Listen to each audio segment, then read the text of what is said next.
Today's episode of the podcast is brought to you by CoachMe Plus. CoachMe Plus is the leader in athlete management software and a product that we've been lucky enough to implement here for over 2 years now. The product in and of itself is exactly what you need it to be, guys, with options ranging from being a workout provider, as in sending the workout directly to the student athletes' phones, to being a place where you can communicate with them and bring together multiple streams of data to be its own dashboard for you, your coaching staff, or the athletes. Or you can use what we've added to our menu of CoachMe Plus activities, and that's the hydration station, where all of this information that is provided is based off of research from the Corey Stringer Institute, where we're looking at weighing in versus weighing out and then providing optimal hydration strategies for the student athletes by them selecting through the menu and tapping on what they'll take home with them and what they're consuming prior to the next practice when all the numbers at the top are lined up green. It's something we've had really good success with and the kids have really bought in on. Just another great example of the awesome product that you can find at CoachMePlus.com. Guys, hop over to CoachMePlus.com today and check it out. It's a product I guarantee you won't be disappointed with. Hey everybody, if you enjoy the podcast and the content it provides, be sure to hop over and check out the community. The community is an exclusive members website that is just an extension of what we do here in July at the Central Virginia Sport Performance Seminar. What it is a combination of video lectures, a coach's corner with your Monday morning take-home information, and a forum where you can talk about anything and everything related to the field of strength and conditioning. In the community, you'll find content added each month from some of the top practitioners in the world, ranging from PhDs to high-level coaches, bringing you exactly what they're doing with their athletes or their research at the present moment. On top of that, an additional discussion by coaches bringing you that Monday morning information, things that you can add to your training program right away. Tying that in with the opportunity to discuss with coaches around the world in the forum on anything and everything from the topics addressed in these presentations to whatever you're seeing in your daily life as a coach. If this sounds like the right thing for you and your staff, go ahead and hop over to cvasps.com/community and try it out for 48 hours for just $1. If you like it, you're signed up, ready to roll, and you're jumping into all the great content added each month. If not, feel free to go ahead and cancel at any time. No questions asked. We're really excited about what we're building in the community and hope you are too. Go ahead and hop over to cvasps.com/community and check it out today. Hello, and welcome to the podcast. Today, guys, I have the absolute pleasure of sitting down and talking with Plainfield North High School's Tony Holler about speed training. Guys, we are going to get right into it, and Tony is going to break down his training weeks, what they're looking at, and how they actually set up this minimal dose, micro dose program that he runs. We get into his idea of herding cats and how that has built the program, and then why they've been successful utilizing these methods with these student athletes. Tony breaks down the goals each day, Monday through Saturday, what they're doing with these kids, the goals of each session, and gives examples of exercises that they're using. And we also talk about how this bleeds into football and how there's been success there and what some misconceptions and fears are that coaches have when they start to implement a program like this. When we finish off, if we're talking with Tony, we got to talk a little bit about RPR. So we finish off talking about that and the direction that it's moving and some really awesome benefits that Tony sees with it. This is a really awesome talk, guys. I hope you enjoyed it as much as I did. Let's get right to it. Tony, thank you so much for taking the time to be with us today. Thanks, Jay. Yeah, listen, man, I would, let's start out with a little bit of a background. Let's let the 1.5 people maybe listen to this that don't know who Tony Holler is. Just a quick, Spark Notes version of where you're at, where you've been, and what you're doing right now. Sure. I've a 37-year teacher. This is my 37th year. I teach honors chemistry 5 times a day. I've been a football coach. I've been a basketball coach. I'm a head track coach. I'm probably known for my ideas on speed. 20 years ago, I came up with an idea of a program called Feed the Cats, where we try to attract cat-like animals to our program. In other words, fast twitch athletes, and then we train them as fast twitch athletes. People say I'm low dose. I think the more I see other coaches who call themselves low dose, I think I microdose, which I think separates me from most other coaches, with the exception of probably my friend Chris Corfist. My teams have won some state championships, and I speak across I've become kind of a national speaker as of late. This year I've spoken to Michael Boyle's group out in Boston. I just got back from California, Kansas City, Green Bay, and so I kind of get around that way. And probably the thing that's really changed my life in the last 5 years, I started writing. So I have maybe 125 articles out there, and yeah, you can just find it by searching my name. Fantastic. And the contributions back to the field are always greatly appreciated. And I think, though, that the one spot that we should probably start with to get to the speed work is let's talk about dosing. I think, because minimal dosing is really a sexy term right now. Let's talk about how you plan the week and how you manipulate these volumes and intensities, because how you guys do it is pretty interesting. Yeah, let's just show maybe a preseason track week for us. On a Monday, we'll do what we call a speed day. Speed day might be 40-yard dashes. Oftentimes, we will time the last 10 meters of that 40-yard dash to get a fly time. Sometimes we just go straight fly of 20 yards, 30 yards, sometimes 10. Sometimes we do it on a curve, but we record, rank, and publish everything. So that speed day is basically nothing more than our speed drills. We do no warm-up, no stretching. We do 10 speed drills with high intensity. Nobody ever gets hurt. And then we run maybe 3 short 5-second or less runs. We follow that day with what we call X Factor, which is anything from plyos to strength exercises to balance to depth jumps, different things that we try to get away from sprinting. On Wednesday, we go back to a sprint day, and maybe we'll time something else. On Thursday, we'll do another X Factor day.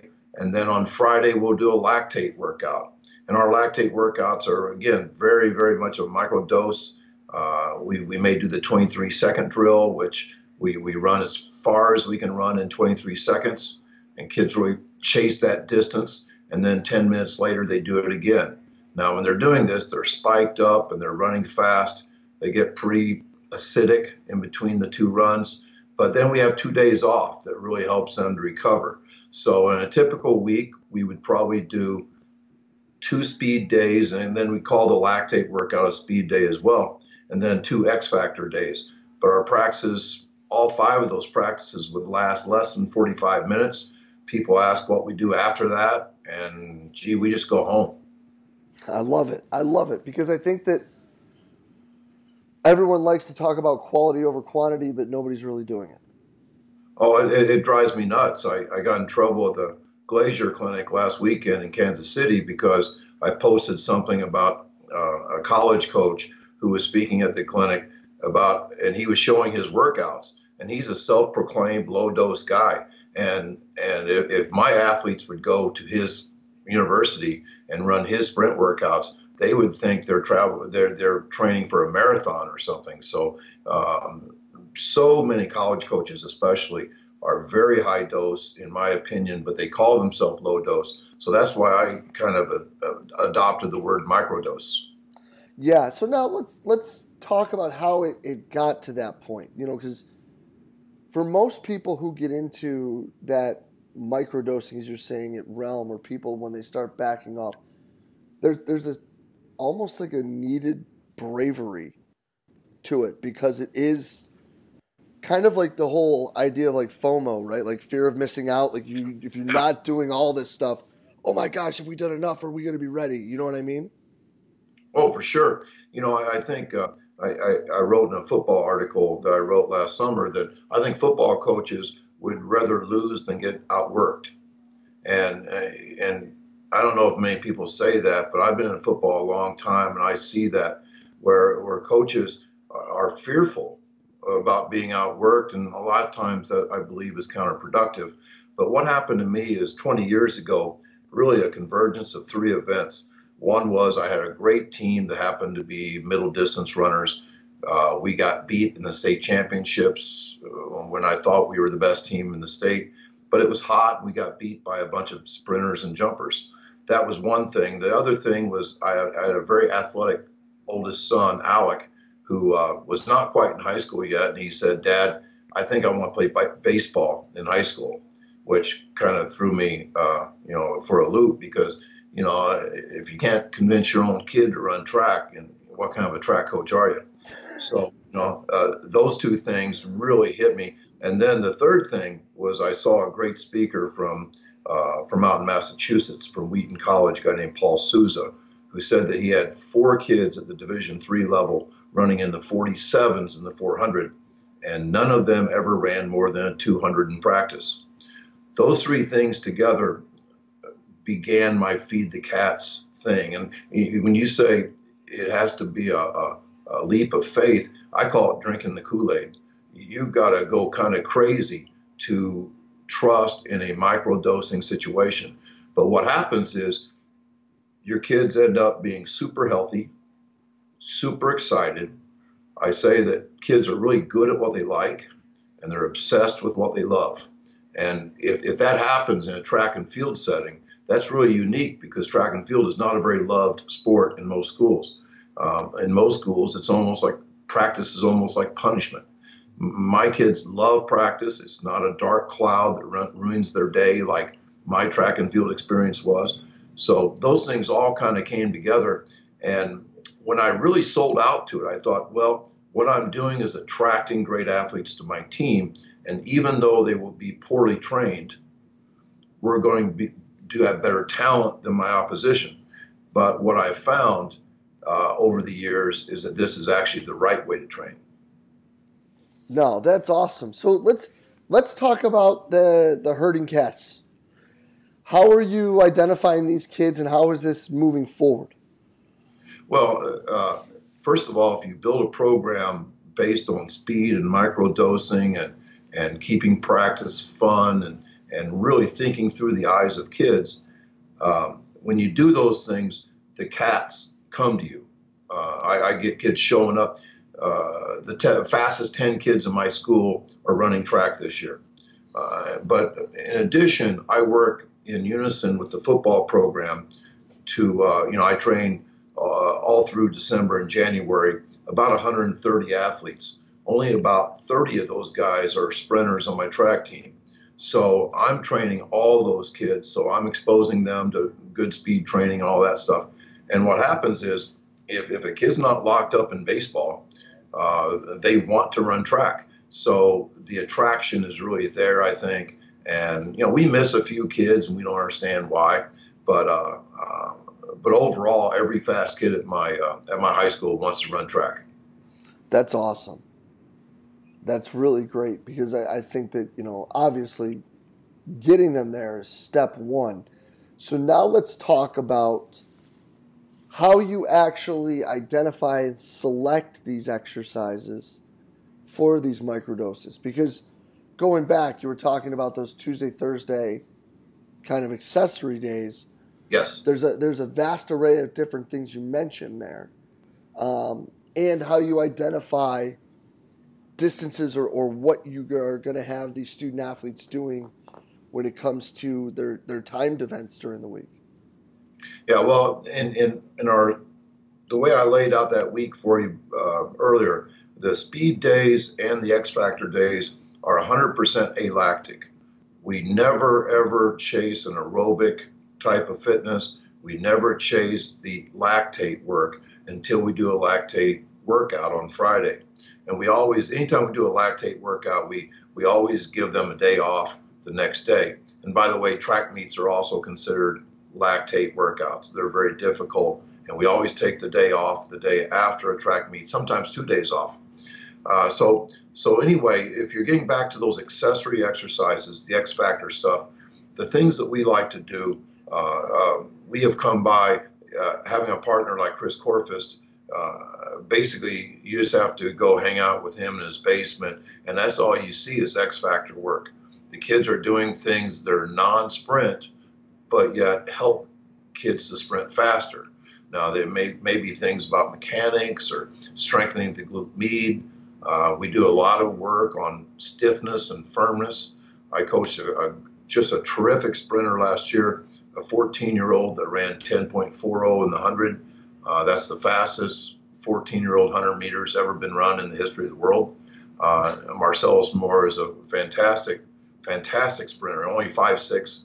But the thing that I notice about Marcellus and all sprinters now is that they have this incredible firmness, this stiffness in their legs. There's nothing mushy in their hips, their ankles, their knees. Everything is directly lined up. And you can do a lot of that type of work without actually sprinting. So the X Factor days are days that we try to get away from the actual sprinting. The sprinting we do is very repetitious. It's a very small dose, but it's a very repetitious type day. Our X Factor days, I may see something online. Like last year, I saw somebody from Ireland post assisted plyos. And it was like, gee, that fits in perfectly with what we want to do. And we've done assisted plyos ever since. So any of those things, we do hurdle mobility, trying to open up our hips. We did an obstacle course one day. There's some fun things like that. So it could be literally anything that is alactic, which means less than 5-6 seconds, where we're not trying to get in shape. We're giving them enough rest in between repetitions so that they can go as full speed on the next one. So that's the type of thing we're looking at. So anything could happen on X Factor days. Our sprint days are pretty much the same sprint drills and the same sprinting type activity and spikes. That's awesome. I love that. So then how does this bleed into football? Well, this is absolutely perfect training for football because football is a game where you go as fast as you can. It's definitely a speed game now. Big, slow fullbacks are extinct. Big, slow linebackers are extinct. I think I read where the linebackers these days are 30 pounds lighter than the linebackers 25 years ago because they have to cover the whole field. So what happens in my program is kids learn how to sprint for 5 seconds and then recover and do it again. That is what football is all about. Any football coach that wouldn't love to have me working with them as their track coach, off-season sprint coach, doesn't know what he's talking about because I will get them ready for football. And, you know, a lot of people don't realize this, that even positions that do not require speed still are drafted based on speed. I'm just shocked every year. The biggest guys at the NFL Combine, offensive tackles, guys that have almost a sumo type job, like a sumo wrestler, they take 2 steps back and they try to get in somebody's way. But still, the fastest offensive tackles to run the 40-yard dash at the Combine are the top offensive tackles picked every year. And this is not by accident. It is an absolute fact that offensive tackles that run the fastest 40 have the longest, best careers. Maybe we don't understand why, but they do. So we speed train everybody, and our football coach has adopted a lot of my ideas in football where they only practice about 2 hours now. They don't do conditioning. They've adopted the idea that I have that being tired is not the goal. Being tired is the enemy. And once you start thinking like that, then you drink the Kool-Aid, and all of a sudden kids will love your program. You'll get every kid out, and they'll be ready to play or ready to run. That's fantastic. So then what pushback was there any when this started from the sport coaching staff? And then what were some directives or like steps that were taken for this to kind of move in that direction? Well, there's no pushback when you're the head track coach like I am. I have a pretty strong personality, and yeah, that's just the way we're going to do things. Now, our distance guys, we had 20 distance runners last year in our school breaking 5 in the mile. So our distance program is very successful, and they don't feed the cats. It's a different thing. They chase volume. They chase the speed endurance, lactate threshold. They do some fast running, but overall, distance training is very different. And I think that's one of the problems with track and field. I'm getting off subject here, but track and field is dominated by distance coaches at every level. And these distance coaches think that sprinting is like short distance running. And it's not. It's two totally different things, different energy systems. Distance runners are efficient. They don't pick their knees and feet up. Sprinters have to deliver huge amounts of vertical force into the track. So it's two totally different things. So the first thing I tell track coaches is keep distance coaches away from your sprinters because they're going to mess them up. And I feel strongly about that. I love my distance coach. He's a great guy, but he doesn't ever mess with my sprinters. Now in football, that's where you get the big pushback because football is almost a religion where guys were semi-abused as players coming up, and they actually kind of look back with a fondness to days that I would think would be almost like punishment type activities. I would fire a lot of football coaches for the things that they put their players through, but football coaches who come up through that boot camp type mentality many times just become the same coach that coached them back in the day. And so they do crazy things, literally trying to get their players tired and beat up every day at practice. And then they think that somehow emotion on Friday night or Saturday afternoon, whenever you play, somehow carries them through. So I think the real pushback comes from football coaches. And I don't know if you'll ever convert a lot of them, but really all you have to do is convert the head coach because he's the boss. No doubt about it. And then I guess it would just take one good performance when the kids are all hyped up and they've actually got like a full tank of energy to go out there and smack somebody in the mouth, and all of a sudden be like, maybe there's something to this. Absolutely. Every coach that has adopted my football ideas has had success. And the thing that they worried about the most is that how will we play in the fourth quarter? Because somehow the fourth quarter, the mythology has always been that doing those gassers at the end of practice and having people puking and crawling off the field and all those terrible things, somehow that's what makes you a good fourth quarter team. That mental toughness that you gain through going through paramilitary activities. And what guys that have started to feed the cats in football have found is that their fresh and fast athletes dominate the fourth quarter, which is kind of counterintuitive, but I totally see it because my undertrained, fresh and fast athletes are very, very good in the 400 meters. You would think that the kids that work the hardest, that have the hardest workouts, would be the best in the 400, but it's actually the fastest kids that win. Yeah, and I don't remember who it was I was talking to. It actually might have been Chris in his interview where we talked about the 400, and it doesn't matter how in shape you are. At the end of the 400, you are dying. Well, and see, we are targeting the exact system. I call it amplification through simplification. And we are targeting the exact system when we do a lactate workout. When we do what we call a 4x4 predictor, where we will run a 200 meters at nearly full speed, 3 minutes later run another one, 3 minutes later run another one. That's only 600 total meters of work. Most track coaches would say, well, gee, is that an easy day for it? No, that is like one of the hardest days I've ever seen because my athletes go so hard in it. Well, we target the energy system that's required to run the 400 meters. Whereas if we would go out and run 12 400s at a far sub-max pace, because you can't run fast, you'll probably run 12 of them in 62 seconds each. There is no way that running 62-second quarters train you to run a 48-second quarter. There's no way. It is totally, and so many coaches still do it. That's crazy because that's almost 50% slower. Yes, it's absolutely nuts.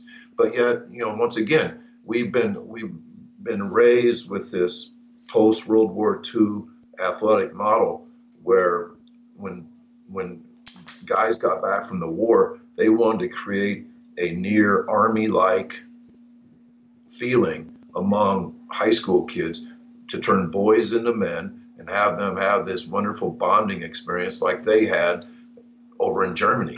And so that's really dominated sports culture for so long that I really think many coaches put a higher priority on turning boys into men than turning boys into great athletes. And for me, there's no choice. Yeah. And well, I guess that my next question is, why does there have to be a separation between the two? Oh, I think that's a great point. When I say that I choose not to be paramilitary in my coaching, I believe that boys that are trained to be great athletes will develop that bonding experience with their teammates, just the same as if they were going through more grueling like workouts. And I believe that that your overall experience in sports is highly predicated on your success, whether or not you win.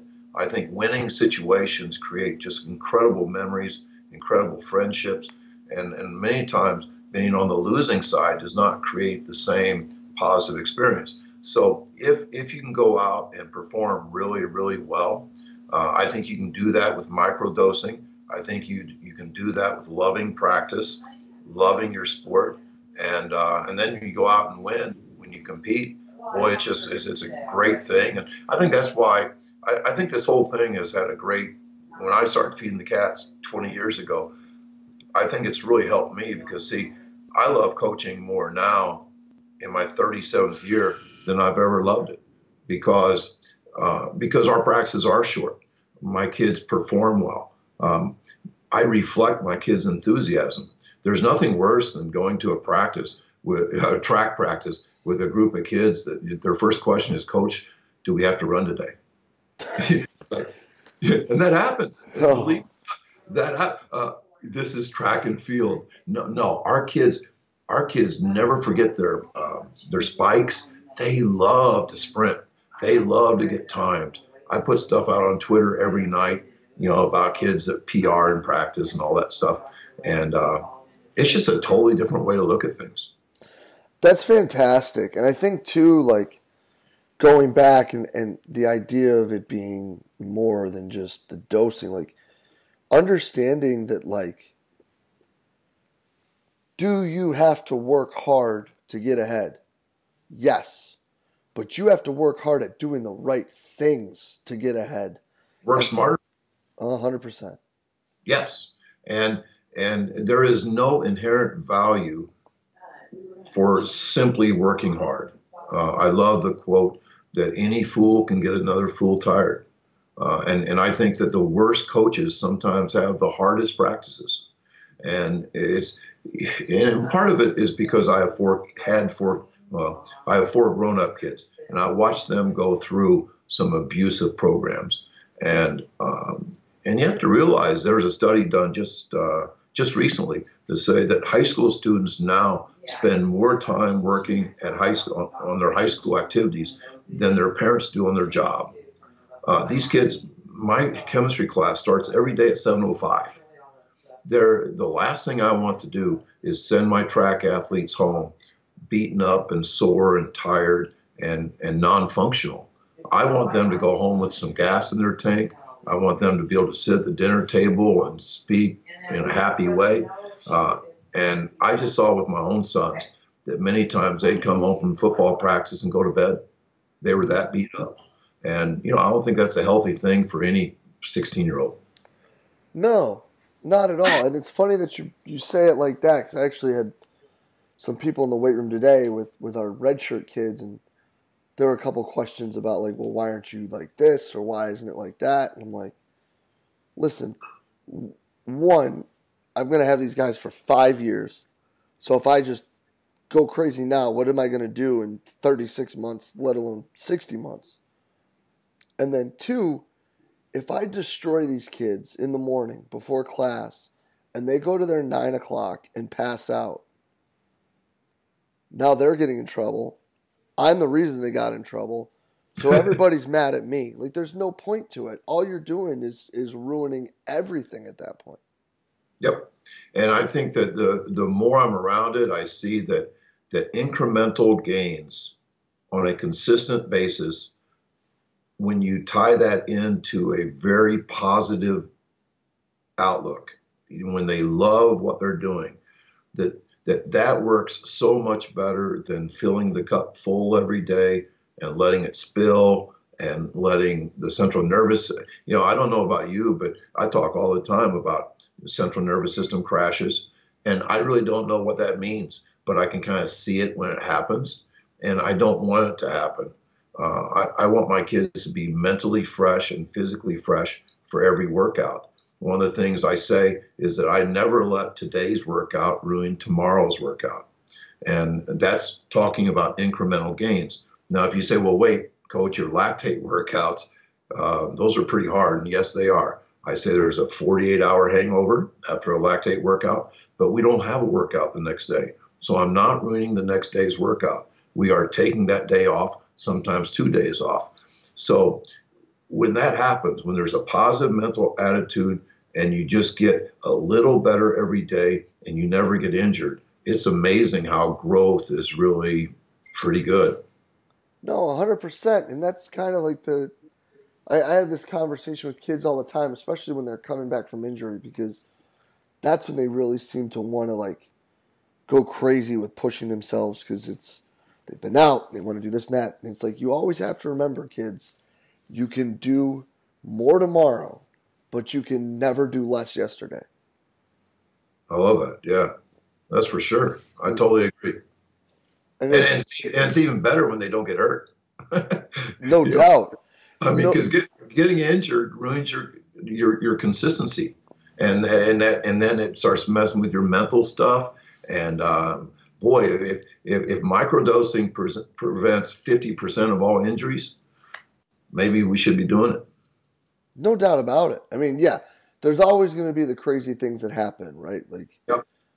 you step off a curb and roll an ankle, or, we can talk about different times of, and hormonal complexes and things that can have a bigger impact on ACL injuries than maybe they're getting credit for right now. But yeah, I think that the stupid ones, if we can eliminate those, we should.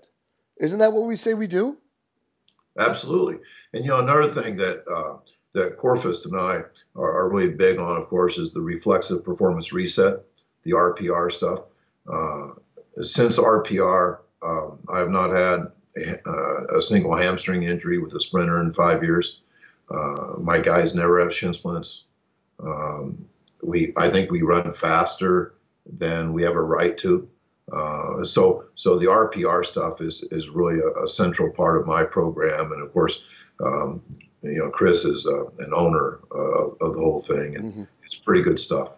No, and it is. And Cal raves about it, and really anybody who's been to the courses raves about it.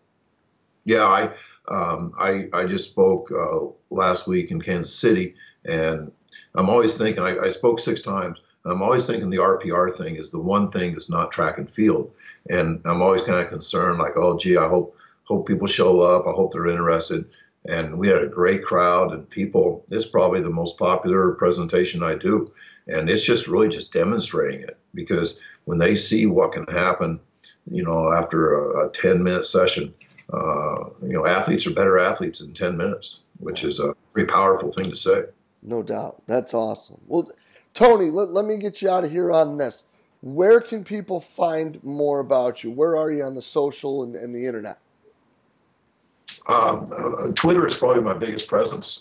It's at PN Track, like Plainfield North, at PN Track. You can Google my name and then find, I think, all my articles and stuff. I'm also the co-owner of the Track Football Consortium. That's a biannual event. We're going to have a major, we had Carl Lewis as our guest speaker last December. The year before, we had Stuart McMillan from Altus. We have a huge football lineup coming in June. So anyway, you can go to the trackfootballconsortium.com. We've started to publish our articles at that site in the blog section.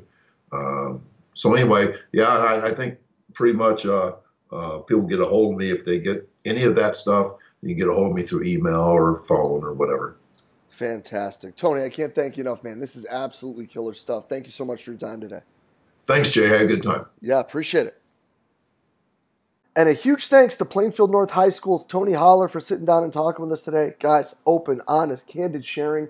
Fantastic stuff. Tony, thank you for everything you're doing to move the field forward with your writing, with your clinics, and with everything that you're doing. Guys, make sure you're giving him a follow on Twitter at PNTrack, and make sure you're following Track Football Consortium as well, because they're putting out fantastic content. So, Tony, thank you very much for being so open, honest, and candid with us today. And thank you for everything you're doing to drive the profession forward. It is greatly appreciated. And again, guys, if you enjoyed the talk, please share it through the social media outlet of your choice. Facebook, Twitter, Instagram, whatever it may be. Again, we're just trying to get the best information out there that we possibly can to all the great coaches that are helping us grow here at Central Virginia Sport Performance. And as always, guys, thank you for everything you do for us here at Central Virginia Sport Performance. We will be back next week with another awesome guest. We will see you then.